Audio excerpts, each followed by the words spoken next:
Hola, bienvenidos de nuevo a otro episodio de nuestro podcast favorito, Tus amigas las hormonas. Hoy volvemos al formato solo audio, espero que sea temporalmente, porque la idea un poquito es que de manera definitiva el podcast sea en audio y en vídeo en YouTube, ¿vale? Seguirá estando en todas las plataformas de audio, pero en YouTube también estará el formato vídeo. No obstante, hasta que esto se consiga, que espero que no tarde mucho, volvemos al audio, que oye, tampoco está mal, ¿eh? Así que nada, y muchísimas gracias de antemano por toda el buen feedback que he tenido con el episodio de mi padre. Muchísimas gracias por el cariño que le habéis dado a él, por el cariño que me habéis dado a mí, que eso siempre me lo dais, pero nunca está de más recordarlo. Y de verdad que muchísimas gracias por dedicarnos un trocito de vuestro día para confiar en nosotros, para enseñaros más, para que temáis menos y elijáis mejor. En el podcast de hoy voy a hablaros de los fármacos inyectables para perder un exceso de grasa corporal. Tenéis un episodio bastante antiguo, creo que si no me falla la memoria es como de los primeros, al menos de los 20 primeros, donde os hablé en general de la farmacología de la obesidad, es decir, los fármacos más comúnmente prescritos para tratar el exceso de grasa corporal. Allí os hablé de diversos fármacos y de hecho cuando os hablé ya os inicié un poco la conversación sobre los fármacos que ya hoy voy a hablaros mucho más en detalle, pero en ese momento cuando hice ese podcast, que creo que si no me falla la memoria era como a principios de 2023 o 2022, todavía no estaban aprobados como tal en ficha técnica para el tratamiento del exceso de grasa corporal, ¿vale? Eran prescritos para las personas con diabetes tipo 2, pero no se podían dar oficialmente para, independientemente de que hay gente los recetaba, para el exceso de grasa corporal. Como hoy en día ya se pueden dar y han surgido muchas preguntas porque cada vez más gente ve noticias, escucha, es que no sé quién se lo está inyectando, no sé quién le va bien, no sé quién no le va bien, qué hace, qué no hace. Entonces digo, voy a hacer un episodio específico de estos fármacos inyectables para adelgazar, un poco para informaros, ya no tanto el mecanismo de acción, porque eso os lo expliqué en ese podcast, sino cómo los aspectos que quedan ensombrecidos por la magnitud de la pérdida de peso. Es decir, aspectos que muchas veces los médicos nos contamos. Antes de antemano deciros que en el exceso de grasa corporal, ¿vale?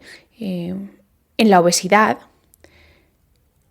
creo que muchas veces perdemos de vista que es una condición compleja, y cuando digo compleja es que no solo intervienen el ambiente sociocultural, es decir, cómo de rodeados estamos de comida, qué tipo de comida, también influye obviamente la microbiota, influye muchísimo, y vais a verlo en este episodio, nuestra conducta, el cerebro es clave, los sistemas de regulación de recompensa y apetito, también influye obviamente las hormonas, influye la genética.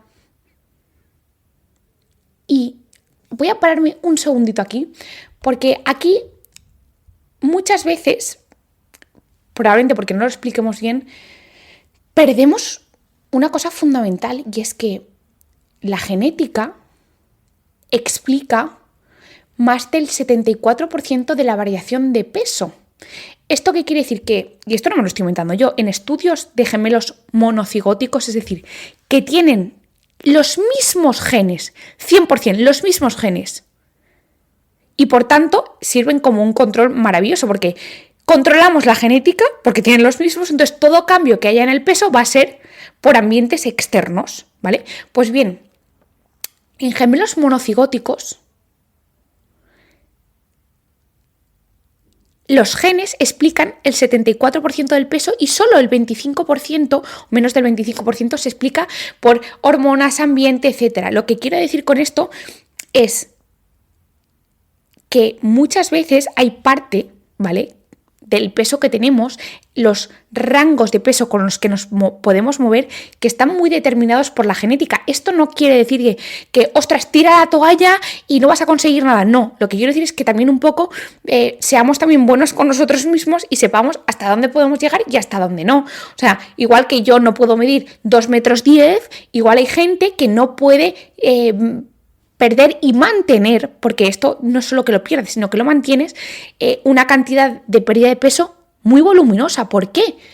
Porque su genética no va a terminar de dejarle de, ostras, pierdes el peso, pero no te voy a dejar estar en un peso 40 kilos por debajo de tu genética. Entonces, yo sobre todo lo digo porque muchas veces la gente se siente culpable y creo que no hay peor sentimiento o que los médicos os hagamos sentir culpables. Podemos hacer un montón de cosas, podemos optimizar la microbiota, podemos mejorar con los profesionales de la nutrición, la alimentación, que seguro que lo hacéis. Podemos mejorar con mis compañeros de psicólogos, psiquiatras, la neuroconducta. Podemos mejorar el ambiente en el que nos movemos de comida. Podemos mejorar las hormonas, pero hay una parte, ostras, que ojalá esto cambie, pero que la genética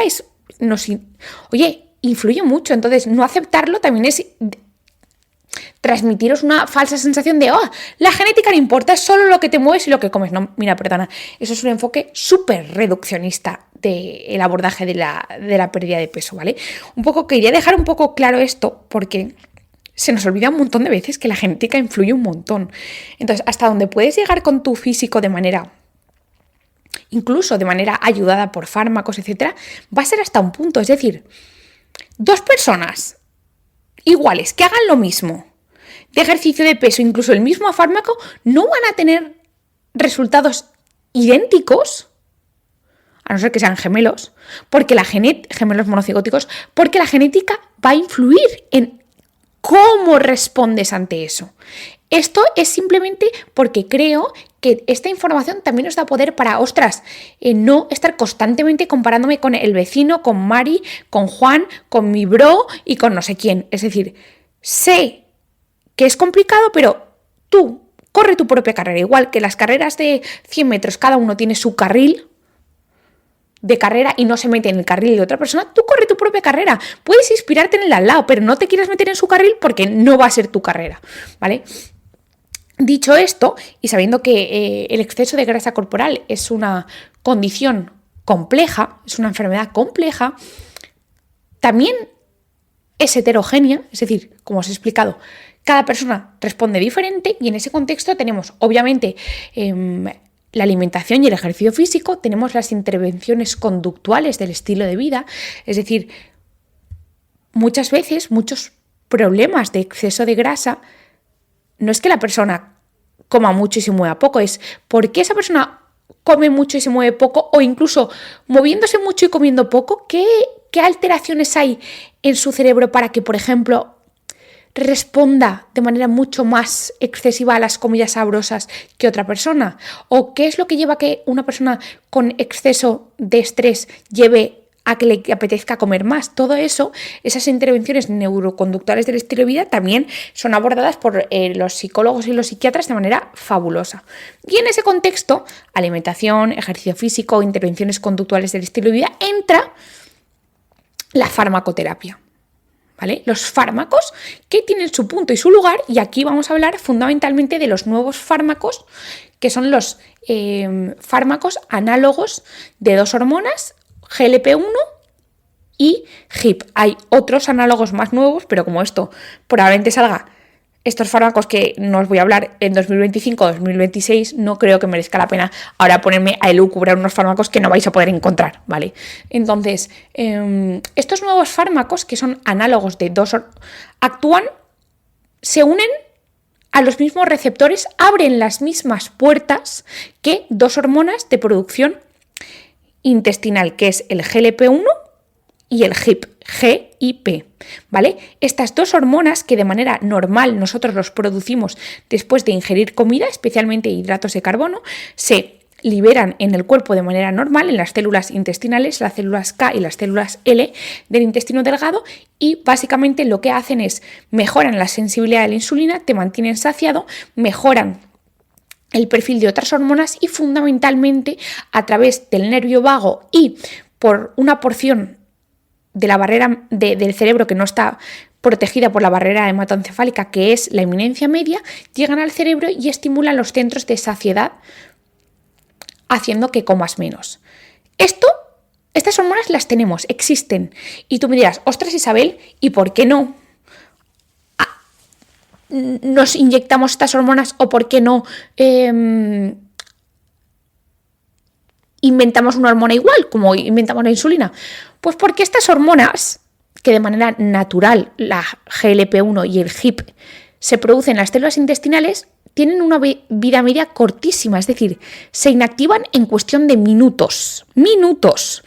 Y por tanto, si las diéramos como tal, ¿vale? Y no fuera un fármaco modificado, que es similar a las hormonas, pero tiene una estructura diferente, se inactivarían. Por eso no damos la hormona como tal, sino que damos unos fármacos similares a las hormonas que se unen a esos receptores haciendo los mismos efectos, pero no se inactivan. Por eso se llaman fármacos análogos a GLP-1 y a GIP. Son análogos a dos hormonas, pero no son hormonas como tal. Es decir, no es la propia hormona como cuando una persona se inyecta insulina, ¿vale?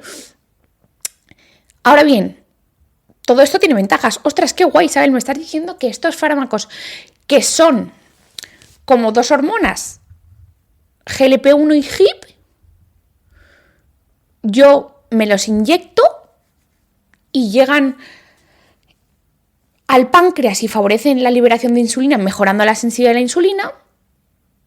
Además, retrasan un poquito el vaciamiento gástrico y me hacen estar más llena. Y luego, sobre todo, llegan a través del nervio vago o a través de la eminencia media, llegan al cerebro y nos producen saciedad. Y reducen encima la preferencia de alimentos ricos en grasa. ¡Ostras, qué guay!, ¿no? ¡Buah, está chulísimo! Esto no...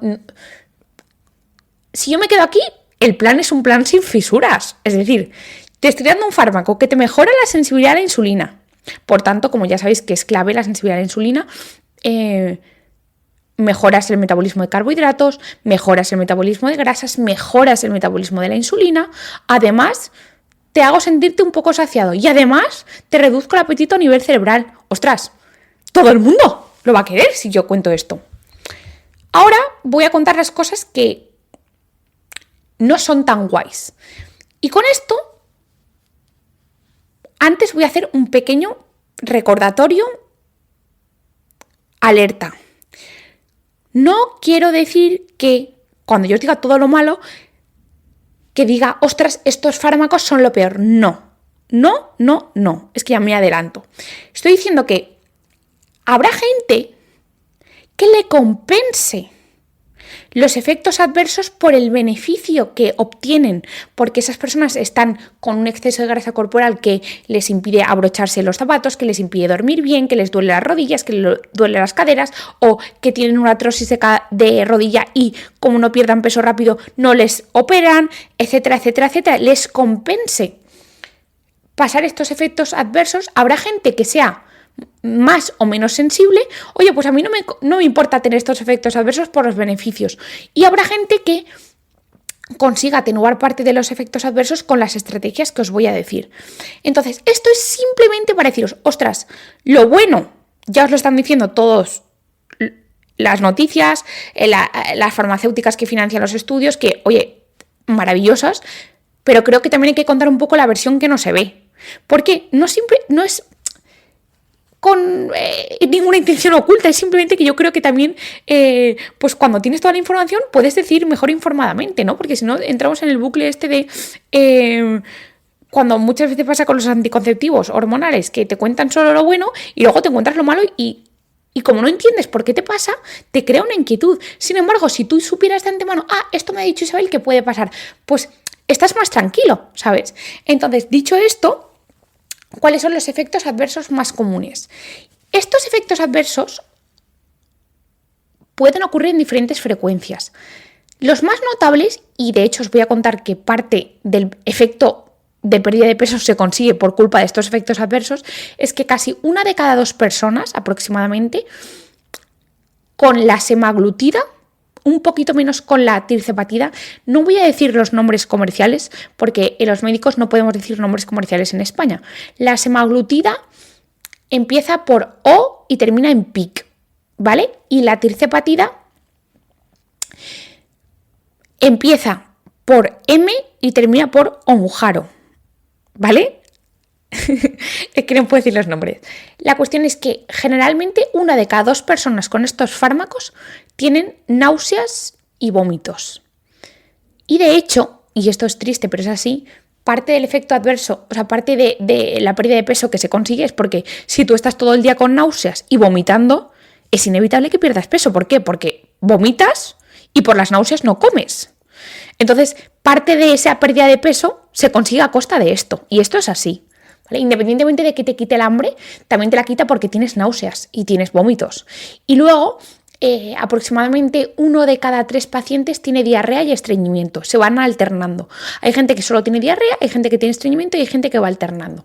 Luego, aproximadamente un 15% de los pacientes tiene reflujo, dolor de cabeza y luego entre un 5 y un 8% alopecia.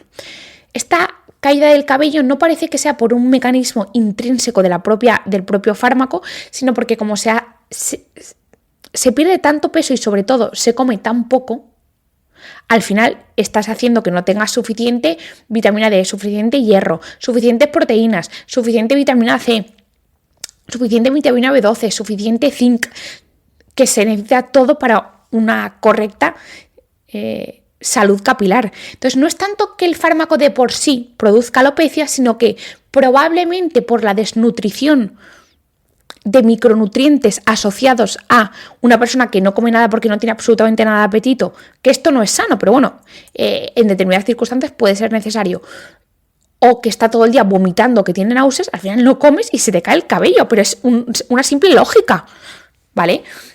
Tampoco tienes hierro, etcétera, etcétera. Entonces, los efectos adversos más comunes, luego hay otros como aumento de la frecuencia cardíaca, luego efectos más raros que son parálisis intestinales, pero eso sí que son un poquito más raros, ¿vale? Son solo un 3%.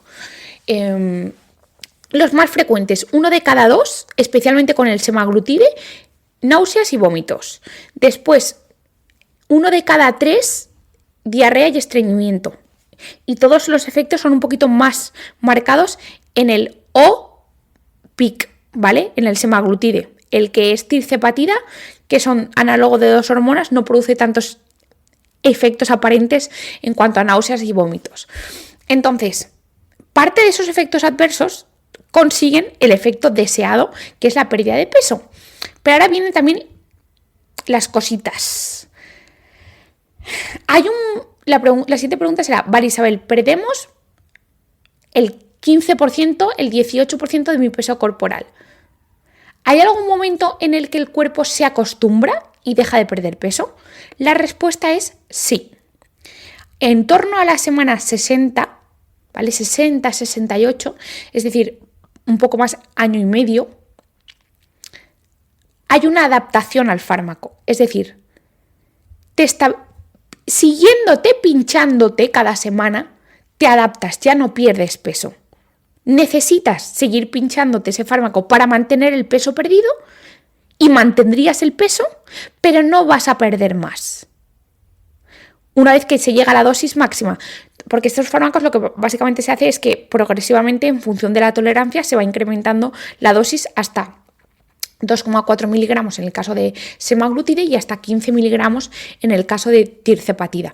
Una vez que llegas a la dosis máxima, a partir de la semana 60-68, el peso se estabiliza y tú tienes que seguir inyectándote cada semana ese fármaco para mantener el peso perdido. Generalmente, siempre habrán excepciones. Te estoy dando lo que dicen los estudios de las propias farmacéuticas, ¿vale? Y entonces la siguiente pregunta es, vale, Isabel, me has dicho que se estabiliza el peso perdido. y que yo tengo que seguir inyectándome el fármaco para mantener ese 15, ese 18% de peso perdido. Mi pregunta es, ¿qué pasa si yo, cuando he perdido el peso, oye, son fármacos caros, ¿vale? Estamos hablando de que de media, y en Estados Unidos más y fuera de España más, pero no están financiados, ¿vale? Pero el Estado se hace cargo de parte de la... porque ha llegado a un acuerdo con las farmacéuticas y aproximadamente pueden llegar a costar aprox, ¿vale? Porque depende de la dosis, claro, todo esto depende, pero aprox, pues 350 euros al mes, ¿vale? Pagados de tu bolsillo. Isabel, yo ya he perdido el 15% de mi peso corporal y valen muy caros y no puedo permitírmelo. ¿Qué pasa si yo, una vez que he perdido el peso que yo quería perder, lo dejo?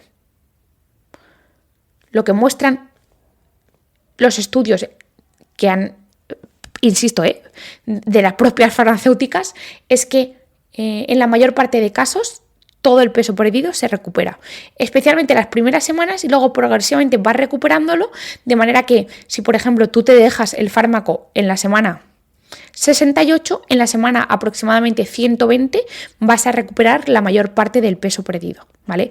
Excepto un par de kilos. Y especialmente, cuanto menos peso hayas perdido, más fácil es que lo recuperes. Es decir, si yo he perdido 22 kilos, ¿vale? Imagínate, probablemente cuando pase de la semana 68 a 120 recupere casi todo el peso, incluso hay gente que recupera más, pero si he perdido 58 kilos, no recuperas 58, te quedas todavía con 5 o 6 menos kilos de los que empezaste. La cuestión, el resumen es que la mayor parte de peso perdido, una vez que se dejan los fármacos, vuelve a recuperarse en la mayor parte de personas. Y es más, no solo se recupera el peso perdido, sino que todos los beneficios a nivel metabólico cardiovascular que se han obtenido se revierten. Es decir, si el colesterol te mejoró, se revierte; si la sensibilidad a la insulina te mejoró, se revierte; si la diabetes te mejoró, se revierte. Es decir, todos los beneficios que obtuviste mientras que estabas con el fármaco, en la mayor parte de personas vuelves al punto cero. A no ser que esas personas, como yo lo valoro cuando alguien me lo pregunta, es que haya utilizado ese tiempo con el fármaco para cambiar radicalmente su estilo de vida. Es decir, yo siempre digo, si quieres, explico todo el rollo y digo, si tú quieres, tómalo, o sea, úsalo como un comodín. Es decir, un comodín que te ofrece la medicina para dejarte en el punto cero. Pero tú tienes que saber que en cuanto te dejas el fármaco, ahora estás tú y la disciplina. Es decir, tienes que ser súper diligente, porque yo te he ayudado con el fármaco a quitarte X kilos. Pero como no hayas cambiado y seas extremadamente alimentación, ejercicio, manejo de la insulina, etcétera, etcétera, etcétera, incluso en ese momento puedes utilizar algunos suplementos que te ayuden un poco a parar, a frenar ese probable exceso de peso que vayas a recuperar, te va a volver. Entonces hay que ser muy realistas. Ante ese punto hay gente que dice, pues yo continúo con el fármaco para continuar beneficiándome del peso perdido y de los efectos cardiovasculares, metabólicos, etcétera. También súper lícito. Tienes que saber que es un gasto que tienes que sumar mensualmente, pero también súper lícito. Es decir, los estudios a largo plazo de 2-3 años, además de la propia experiencia clínica con las personas con diabetes tipo 2, han demostrado que son seguros, ¿vale? Es decir, se pueden utilizar a largo plazo. Lo único es tener en cuenta que es un dinero que hay que pagar, ¿vale? Todos los meses. Dicho esto, ya sabemos que el peso perdido se suele dejar de perder, es decir, te mantienes a partir de la semana 60-68. ¿Por qué? Porque hay una adaptación al fármaco. Esto es pura lógica. Cuando tú, y quien me escuche ya lo sabrá de siempre, el cuerpo tiende a el equilibrio. Cuando tú esto es como una cuerda, el típico juego de la cuerda que una persona estira por un lado y otro por otro. Cuando tú estiras mucho por un lado, tiras mucho de dos hormonas y suprimes el apetito por una vía, el cuerpo te va a tirar por otro lado y más fuerte. Entonces, modificará el procesamiento de los carbohidratos, de grasas, subirá otras hormonas, bajará otras, te hará que te muevas menos, te hará que tu tiroides baje y por tanto tengas menos metabolismo. El cuerpo es una máquina perfecta de ahorrar energía. Y los seres humanos, aunque nos queremos hacer los más listos, no somos los más listos. Entonces el cuerpo se adapta. Por tanto, si tú solo tiras de una vía, que es la vía de estas dos hormonas, por detrás te va a ir el cuerpo y te va a decir, así guapa, pues tira por aquí. Por eso, no estoy diciendo que los fármacos no sean buenos, te hacen perder una cantidad brutal de peso. Y ahora veremos qué tipo de peso. Pero hay que saber que el cuerpo se adapta y que si lo dejas, en la mayor parte de casos, siempre hay excepciones, desde luego, siempre hay. Pero en la mayor parte de casos, si lo dejas, vas a recuperar el peso como no seas extremadamente diligente, ¿vale? Lo siguiente que quería hablar. Ostras, Isabel, qué guay. Nos has dicho que se pierde un montón de peso. ¡Truquito! Sabéis que para que se aprueben los fármacos tienen que pasar por un comité de seguridad de la FDA y de la EMA, que son la Agencia Americana del Medicamento y la Agencia Europea. En los fármacos para perder peso, el único requisito es la pérdida de peso. Es decir, no te exigen la pérdida de grasa, ni les importa la composición corporal. Es decir, no es obligatorio decir cuánta grasa se pierde y cuánto músculo. De hecho, solo te dicen, para probar un fármaco para la pérdida de pesos, tiene que perder más del 5% de peso corporal. A las agencias de medicamentos les da igual que sea músculo y grasa, le da igual. Ellos se centran en la métrica del peso. Y este es el principal error. Porque dentro de todos estos estudios que son maravillosos, que te dicen pérdidas de peso del 15-20%, no hacen composición corporal. No te miden el músculo con una DEXA, una resonancia magnética, un TAC. No te lo miden. De hecho, en estos estudios solo hacen, si los estudios tienen 3.000, 4.000 pacientes, hacen un subgrupito de 140 pacientes y dicen a ver cómo está y hacen un DEXA. Y en ese pequeño subgrupo de pacientes a las que les dice, venga, vamos a ver cómo se queda la persona, cuánto músculo pierde, cuánto hueso, cuánto grasa. Lo que revelan los estudios, tanto del semaglutida como del tirzepatida, estudios de 140 a 160 pacientes, es que se pierde aproximadamente el equivalente a la pérdida de masa magra de una década de envejecimiento.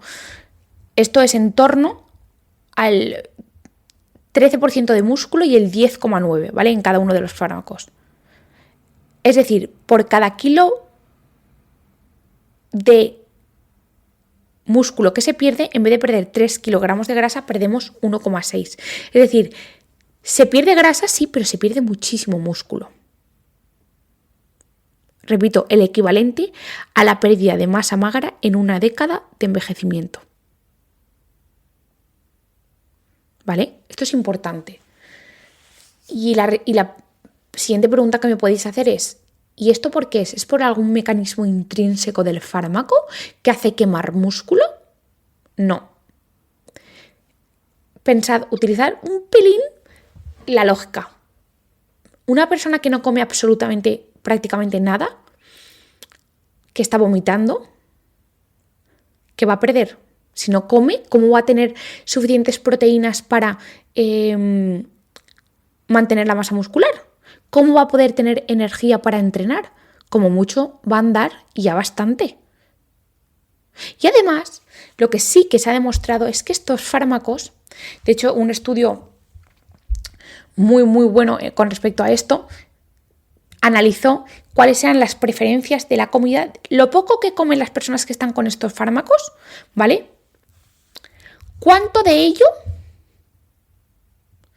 es preferencia por alimentos grasos? ¿Cuánto de ello es preferencia por alimentos, verduras, frutas, etcétera?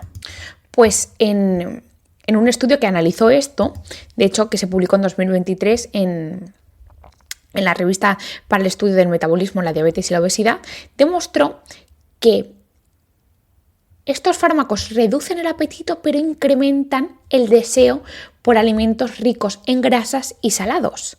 De manera que lo poco que come la persona no le apetece tomarse un brócoli al vapor y una fuente de proteínas como puede ser la carne, el pescado a la plancha, el tofu, me da igual, no le apetece eso.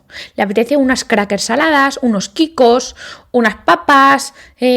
¿Por qué? Porque lo poco que come el cuerpo es sabio, quiere energía rápida, alimentos muy palatables, porque ya que no estás comiendo nada, necesita estimular esos centros cerebrales del placer. ¿Y qué hace? Alimentos grasos y salados. Alimentos grasos pueden ser desde una pizza, un trozo de pizza, hasta una galleta, porque la galleta tiene muchísima grasa, además de azúcar. Entonces, no les apetece comer proteína, porque además la proteína es muy saciante, generalmente en personas con exceso de grasa corporal. ¿Por qué? Porque el cuerpo es sabio. No me apetece un alimento que tomándome un poquito me va a saciar, porque entonces ya para lo poco que como voy a comer menos. Entonces, no les apetece tomar proteínas, no toman proteínas, toman alimentos grasos y salados. Si tú no tomas proteínas, el recambio proteico, ya lo sabéis del podcast de mi padre, ostras, ¿qué hacemos? Se pierde masa muscular. Y si además, como estoy con náuseas, como estoy cansado, estoy vomitando, ¿qué ejercicio físico vas a hacer? ¿Cómo vas a levantar un press de hombro? ¿Vas a hacer flexiones? ¿Vas a meterte a una clase de spinning? Si es que no has comido nada. Esto es el mecanismo por el que se pierda tal masa muscular. Entonces, la respuesta es, sabiendo esto, si tú estás con estos fármacos, hay que optimizar todo esto. Entonces a mí siempre me gusta deciros, si vas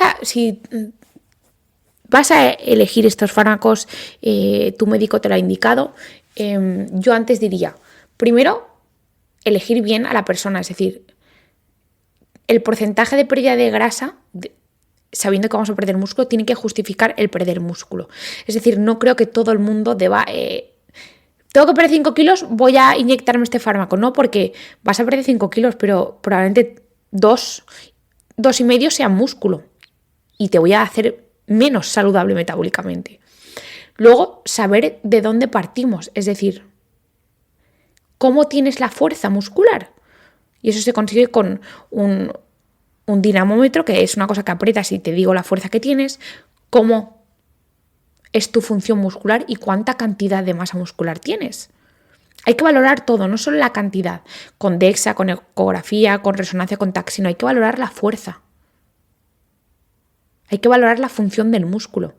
Y me anticipo, no vale la bioimpedancia, que eso lo hacen en muchos sitios, porque la bioimpedancia no mide la masa muscular, hace una estimación de la masa muscular. Es una medida indirecta, no mide. Para medir la masa muscular antes de iniciar estos fármacos hay que hacer o una densitometría o una ecografía, y luego ya en casos que esto ya es un poco excesivo, pero una resonancia o un TAC. Para mí lo mejor es un DEXA, que encima mides un poco la masa ósea y tiene menos radiación. De hecho tiene 100 veces menos radiación que una placa de tórax, para que os hagáis una idea. De hecho un DEXA tiene la misma radiación que hacer un vuelo de avión de 2 horas. ¿Vale? Y luego insistir a la persona que tiene que tomar proteínas y que tiene que hacer ejercicio físico de fuerza y resistencia, porque tiene que combatir esa pérdida de masa y de función muscular que va a tener con estos fármacos por los mecanismos que os he descrito. Entonces, ¿quieres iniciar estos fármacos? Estupendo, pero protege tu masa muscular, y para eso tenemos que saber de cuánta masa muscular partimos, y para eso hay que valorar la fuerza, la función y la cantidad muscular, y luego hay que insistir en la práctica de ejercicio físico, de fuerza y de resistencia y de la ingesta de proteínas. Entonces, luego también, porque sé que me vais a preguntar, ¿hay suplementos que pueden ayudar? Isabel, yo no quiero tomar estos fármacos antes o me los estoy tomando y no quiero tener efecto rebote. Sí, hay suplementos que pueden mejorar el apetito, por ejemplo, ya sabéis que está el extracto de azafrán, el metabolite, los glucomananos. Yo, ¿qué os voy a decir yo? que lo tengo en un suplemento que se llama Satisense, que está destinado un poco para tratar el exceso de apetito, el hambre emocional, personas que quieren dejar de fumar y tienen miedo a tener un rebote del apetito, pues mi suplemento puede ayudarles. Y luego también tengo el Metabolic Max, que ayuda a mejorar el metabolismo de la insulina y por ende ayuda a mejorar el metabolismo de las grasas, la lipólisis de grasa, la sensibilidad a la insulina a nivel de la glucosa, mejora la captación de glucosa en los músculos, evitando que se quede en la sangre, evitando que se almacene de manera excesiva en el hígado la grasa, etcétera, etcétera, etcétera. El combo sería Metabolic Max y Satisense, pero lo que quiero deciros no es esto. O sea, existen suplementos, pues insisto. Si no queréis los míos, os digo los nombres. Para mejorar el apetito, el extracto de azafrán, el Metabolite y el glucomanano. Después, para mejorar el metabolismo de la insulina, ya sabéis, la berberina, la gineba silvestre, la silimarina. Y luego y esto yo no lo tengo en ningún suplemento, pero sí que es cierto que hay personas que necesitan o quieren quemar un poco más. Y digo quemar entre comillas porque este mecanismo es muy limitado a expensas de elevar mucho la adrenalina y noradrenalina, es decir, te suele poner nervioso, ¿vale? Pero sí que es cierto que hay ciertos suplementos compuestos que son buenos, la cafeína, porque te estimula, mejora adrenalina, noradrenalina y te hace que tengas más energía para poder hacer más ejercicio. Después parece que el extracto de té verde estandarizado por el EGCG mejora también el perfil de catecolaminas y te hace movilizar más las grasas, ¿vale? Este tiene un pelín de cafeína, pero muy poco, así que si eres sensible también te puede ir bien. Y luego está el extracto de naranja amarga estandarizado por P-sinefrina, que actúa sobre los receptores beta-3 adrenérgicos y parece que ayuda también a quemar un poco más de grasa.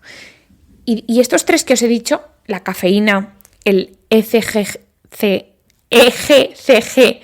y el extracto de naranja amargo estandarizado por la P-sinefrina, no son considerados dopaje ni nada y pueden ayudar, pero yo muchas veces y sí, quiero decir, son buenos y yo no los he creado en ningún suplemento mío porque prefiero antes un poco ir a la causa. Oye, pues yo veo dificultades en perder exceso de grasa porque tengo mucho apetito y por eso creé el Satisense, o un poco ir un paso más atrás y tratar a la hormona más fundamental que es la insulina en el tema de la pérdida de grasa, sobre todo porque actualmente más gente tiene problemas con la insulina que no tenga suficientes catecolaminas. Ahora bien, no, Isabel, yo lo que quiero es aumentar la quema de grasas, incrementar mi energía, pues quizá la cafeína, el ECGC, que es, como os he dicho, extraído del té verde, y la P-sinefrina serían una buena combinación. Estos son los legales. Hay otros ilegales que no voy a decir, ¿vale? Pero puramente quemadores como tal, sabiendo los límites y siempre que hay que hacer ejercicio físico, sería la P-sinefrina, el EGCG y la cafeína. Un paso más atrás, es decir, tratando un poco las causas, los suplementos para el apetito sería el extracto de azafrán, el Metabolite y el glucomanano, que yo lo tengo en mi suplemento Satisense, pero que comprarlo donde queráis. Y para tratar un poco la hormona que, bajo mi parecer, influye de manera directa e indirecta por muchas vías, que es la insulina, la berberina, la gineba, la silimarina, que yo lo tenéis en mi Metabolic Max, pero vamos, que podéis comprarlo donde queráis y os interese. Si cualquier suplemento que consideréis que os fiáis de esa persona que lo ha creado, para mí es estupendo. Yo obviamente os recomiendo los míos, pero la libertad siempre es vuestra. Yo, con que mejoréis la salud, soy feliz. Y entonces, resumen, ¿son fármacos buenos? Sí. ¿Son la panacea para tratar el exceso de grasa corporal? No. Hay que tener en cuenta que